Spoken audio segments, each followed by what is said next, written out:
duality. But the fact of the matter is, joy comes from that bliss of connectedness. That's our God spirit. That's that side of ourselves that really feels it. And you can feel it deep inside you. It's this amazing, wonderful feeling. And you know it when you get it. You don't get it from money. You get it from connection.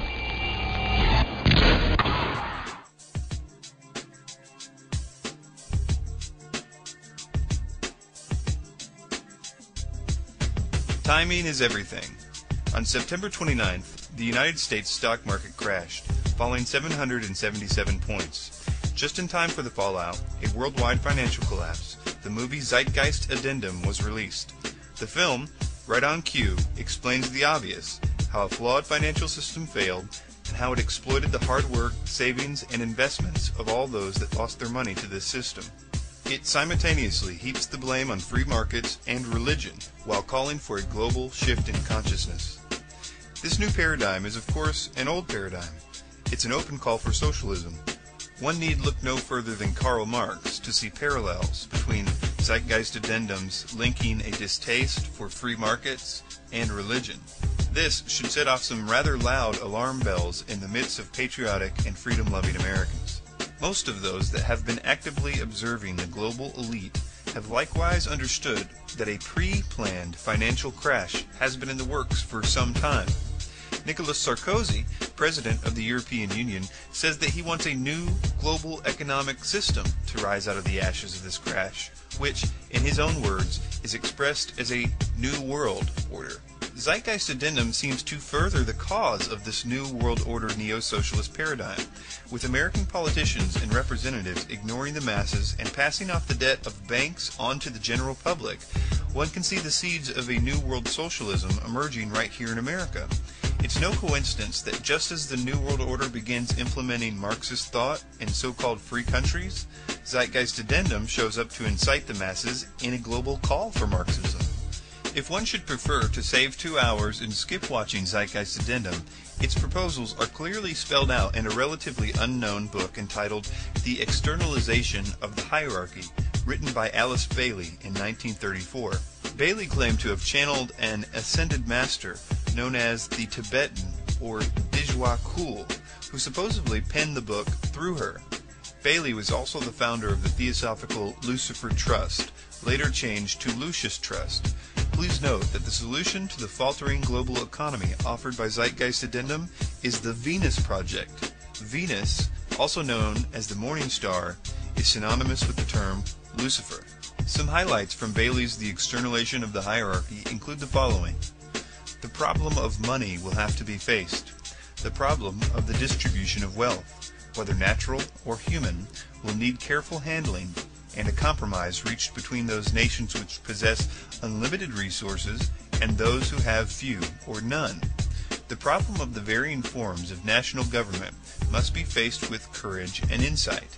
The restoration, psychological, spiritual, and physical of mankind must constitute a primary responsibility. The sense of security must be put on a firm basis, the basis of a right relationship, and not the basis of force.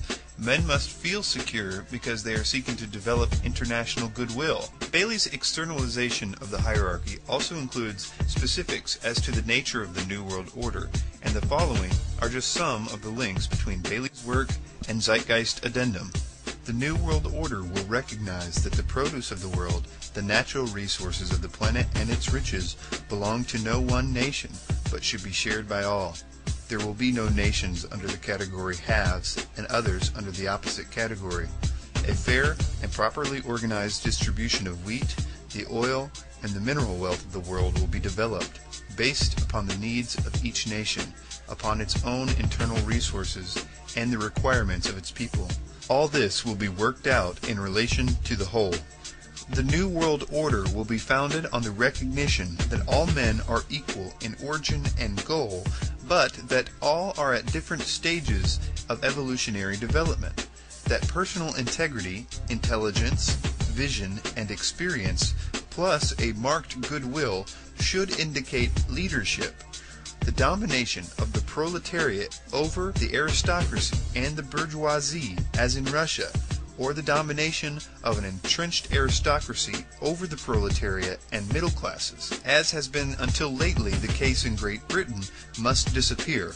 The control of labor by capital, or the control of capital by labor, must also go. In the New World Order, the governing body in any nation should be composed of those who work for the greatest good of the greatest number. The New World Order will be founded on an active sense of responsibility. The rule will be all for one and one for all. This attitude among nations will have to be developed. It is not yet present. In the preparatory period for the New World Order, there will be a steady and regulated disarmament. It will not be optional. No nation will be permitted to produce and organize any equipment for the destructive purposes or to infringe on the security of any other nation. One of the first tasks of any future peace conference will be to regulate this matter and gradually see to the disarming of the nations. The Venus Project, founded by Jacques Fresco, upon first glance it appears similar to one of the multitude of ill-fated hippie communes of the 1960s, but upon further study, it too is rooted in the same New World Order, occult, theosophical belief structure. Quoting from their website, one of the basic premises of the Venus Project is that we work towards having all of the Earth's resources as the common heritage of all the world's people. Anything less will simply result in a continuation of the same catalog of problems inherent in the present system. This is exactly what Bailey wrote in The Externalization of the Hierarchy. The links between the Venus Project and the essence of secret societies does, however, run even deeper than a call for communistic sharing of world resources. 33rd degree Masonic author Manly P. Hall said of America's link to the New Atlantis, "The New Atlantis sets forth an ideal government of the earth. It foretells that day when in the midst of men there shall rise up a vast institution composed of the philosophic elect, an order of illumined men band together for the purpose of investigating the laws of life and the mysteries of the universe. The age of boundaries is closing, and we are approaching a nobler era when nations shall be no more, when the lines of race and caste shall be wiped out, when the whole earth shall be under one order, one government, one administrative body." Manly P. Hall, alongside Rosicrucians like Francis Bacon, clearly defined the New World Order's drive to recreate Atlantis, and this theme clearly resurfaces in Fresco's architecture, specifically his circular city. The circular city image is one that is notably comparable to artistic versions of Atlantis based on Plato's descriptions of the sunken city. Another warning sign of Fresco's New World Order mentality is his desire to see technology steering mankind's destiny. Many patriots shiver at the idea of biometric identification, specifically the idea of implantable microchips that could be used to track and control humans in a way up until recently was only envisioned in the Bible. Fresco's vision for the future of humanity goes well beyond that of a simple microchip implant. He foresees humanity needing to merge with machine or else risk de-evolution. He says, when biological technology becomes further advanced, human beings as we know them will become a modified species. If we as human beings fail to include the possibility of this development in our overall social evolution, we will witness the decline of our species. These are not mere coincidences. While seemingly revolutionary in thought, Fresco and his school of thought as espoused by the zeitgeist vision of rebellion against the system are part and parcel of the same social upheaval being called for, not by humanitarians, but by those who have been planning for the New World Order from its earliest stages. It should also be noted that Zeitgeist Addendum begins and ends with speaking from Krishnamurti, who was raised from boyhood by the Theosophical Society to be a, quote, world teacher, and even though he broke from the group after declining to be their messiah, he maintained a friendly relationship with them by most accounts. This is not unlike others within the, quote, truth movement, such as Michael Tsarian, who openly admits he was, from an early age, taught by Theosophists, if not raised by them. His connections to the group are quite interesting.